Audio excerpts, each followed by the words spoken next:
A customer brought me this e-bike that was trashed due to some kids thinking it was some enduro bike or something like that. There are both mechanical and electrical issues to be identified, addressed, and ultimately resolved. The chain is wrapped so tight that there is not even any play in the chain. From the motor housing screw appearance, it is definitely chewed up from the chain dropping off the lowest gear of the sprocket. Because I cannot effectively review the electrical issues immediately, I will need to fix the mechanical issues so that the chain moves freely and shifting is as expected.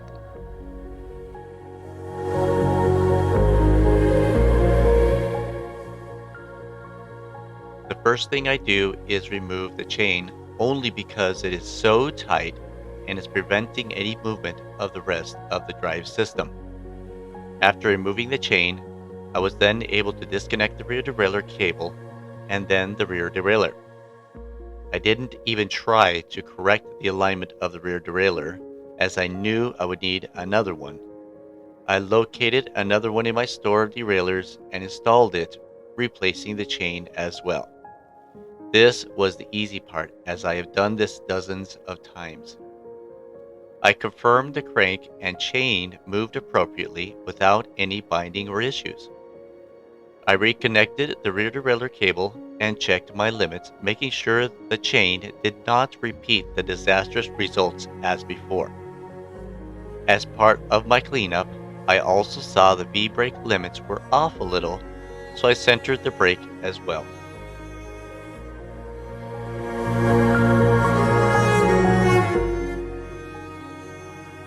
Once I eliminated any mechanical issues, I then concentrated on the electrical problem. The first and probably most expensive issue would be if the motor had given out, which I highly doubted, but I did not want to waste too much time in other adventures without ruling it out first. Ironically enough, I had to remove the recently added rear derailleur once again in order to remove the rear wheel. Once I removed the wheel, I didn't notice any binding on the motor, and the cables also seemed clean without any breaks or damage. I went ahead and replaced the rear wheel, confirming it was still aligned correctly. It was a bit of a chore, mostly because the derailleur protector can get in the way, as well as the slotted axle is oriented to prevent rotation.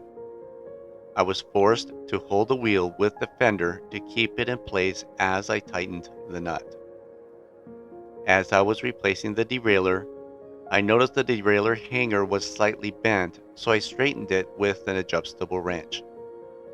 I then looked at the connectors to the rear wheel, but still did not see any issues. I even broke out my multimeter and checked for shorts. Again, since I didn't have any specs to work with, it was a little difficult to gauge what would be acceptable limits. More than anything, I was looking for open circuits. The battery is also expensive, but there is a charging indicator there that displays a full charge, so I was able to rule that out as well. So now I was left with something electrical internal to the bike itself. It did seem like some sensor, but I didn't know where all the sensors would be located on this bike.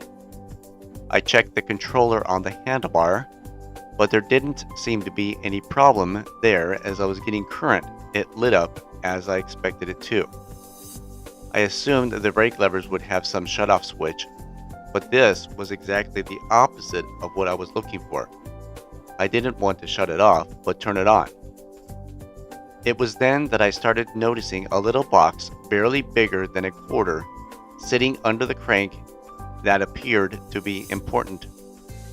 After a little research online of others who had similar issues, I learned that the sensor tracks the movement of the crank. Very promising. Since I was not aware of any specs on this, I really didn't have any method to test. However, with observation, I could see that it appeared to be somewhat askew. I checked online and found Amazon sold these for less than $10, so I figured it would be worth the jump to see if this was the issue. I was not quite sure the connector would be compatible, but again, for the investment, it was worth a shot. In order to replace the sensor, I would need to remove the battery. However, the customer had lost the key, complicating things significantly. With the customer's permission, I drilled out the lock. I was then able to remove the access panel behind the battery and was able to disconnect the sensor. I removed the crank to remove the retaining bracket for the sensor and installed a new one with crossed fingers. Fortunately, the connector was compatible and did not require any modification. After reassembling the crank and reinstalling the battery, I ran it through the testing and bingo, that was the issue. The pedal assist worked as expected. I was thrilled as electrical issues are at times so difficult to diagnose, but this one was an easy fix.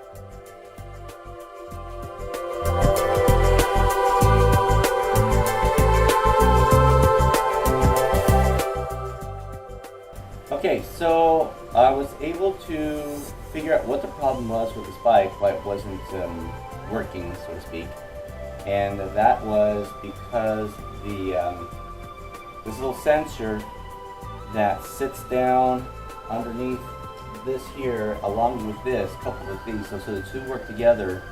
This being a bunch of magnets sitting around here, and this will be as the crank rotates, it senses that the crank is rotating, and so what it will do is it will go ahead and say, okay, look, somebody's trying to move the bike forward.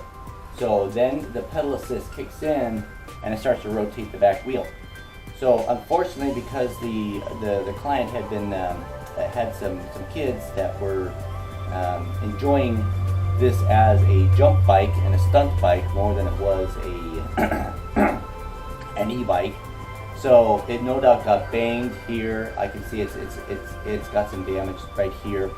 So it was was not working very well, and I assume that it just broke the sensor inside here. So bought another one off Amazon for less than $10 actually, and was able to replace it. It was a good replacement. The plug was just a little bit different, but not different enough that I had to replace the plug. Luckily, I just had to move the prongs around a little bit inside the leads. So anyway, so this now is all it was that was bad. So if I now open this up, and I'm just going to lift this up a little bit so the wheel can rotate. So if I turn this on here and give myself a little bit of power, then now as I rotate the front wheel a little bit, it senses that, and now it kicks on. So that is what I wanted to do. There we go. So as long as I'm moving that crank, it senses it and starts to rotate. Now there is one other thing that I should be able to test, and that is the idle sensor, where it actually will move forward. So as long as I have this button depressed, then I also can make it rotate by itself, which is exactly what the intended behavior is. So looking good, definitely getting the right response. Okay, so obviously this is my first real foray into fixing an e-bike, an electric bike. But I do have another customer online as well. He wants me to actually convert his tricycle into an e-bike, so that's going to be an interesting experiment later on in future videos. I'll do another video on that one. So because the customer didn't have the lock, then I had to drill it out with I had to drill this out to be able to actually bring the catch here so that I could get the battery out, because otherwise it could get down to the wiring inside the actual bike itself. Down here I couldn't get down to this area.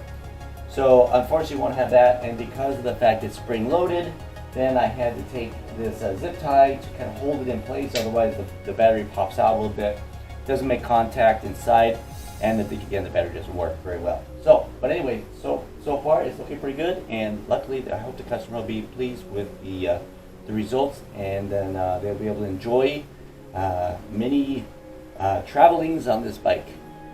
Till the next video, please like, subscribe, send me a comment, question, whatever you want to do, and I would be glad to answer the best of my my abilities. So the next bike, next video, and the next bike, we'll see you then.